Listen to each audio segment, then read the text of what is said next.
Eto mga boss, ang nilabas na update kahapon ng Philboxing.com. Patungkol nga po ito sa posibleng salpukang Cuadro Alas Casimero at Naoya Inoue. Base ito sa sinulat ni Philboxing.com Teodoro Medina Reynoso. Isa nga raw si dating 3 Division World Champion Janariel Cuadro Alas Casimero ang number 1 o nangungunang kandidato kay Naoya Inoue bilang susunod niyang makakasalpukan sa isang super fight na planong gaganapin sa London ngayong September taong kasalukuyan. At base sa Saudi Sports Excellency Turkey Al Sheikh ay may offer nga raw sila sa kampo ni Naoya Inoue para sa pinaplanong laban sa United Kingdom na ang main event nga raw dyan mga boss ay si Anthony Joshua. Ibig sabihin mga boss ay magiging co-main event si Naoya Inoue at ang offer nga po ng Arabong promoter kay Naoya Inoue ay isang tumataginting na 13 million US dollar.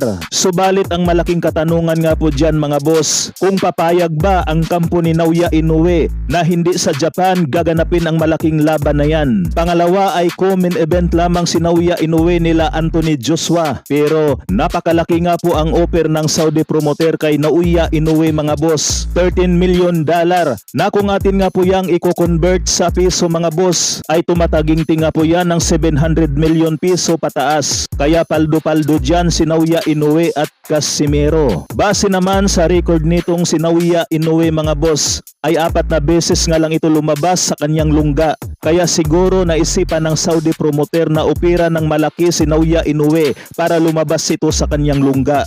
So pagkatapos namang iligpit ni Naoya Inoue si Luis Neri, alam nga po nating lahat na planong kalabanin ni Naoya Inoue si Sam Goodman. Kaso ang gusto nga ng kampo ni Naoya Inoue mga boss ay sa buwan sila ng September magbabakbakan, kung saan ay taliwas nga po yan sa kampo ni Sam Goodman na ang gusto ay sa buwan sila ng December maglalaban ni Naoya Inoue. Kaya po naging malabo ang kanilang negosasyon. Nabanggit din ang pangalan na TJ Doheny na maaring makakalaban ni Naoya Inoue. Subalit ayon nga po sa Saudi promoter mga boss, hindi daw kilala itong si TJ Doheny sa United Kingdom. Bukod nga po dyan ay matanda na nga raw itong si TJ Doheny at lipas na sa kanyang prime. Kaya ang pinaka-rekomenda nga po ngayon ng Saudi Arabia mga boss na kalabanin ni Naoya Inoue, walang iba kundi ang ating pambato na si Cuadro Alas Casimero. Para naman sa inyong karagdagang impormasyon mga boss, maaari nyo pong bisitahin ang Philboxing.com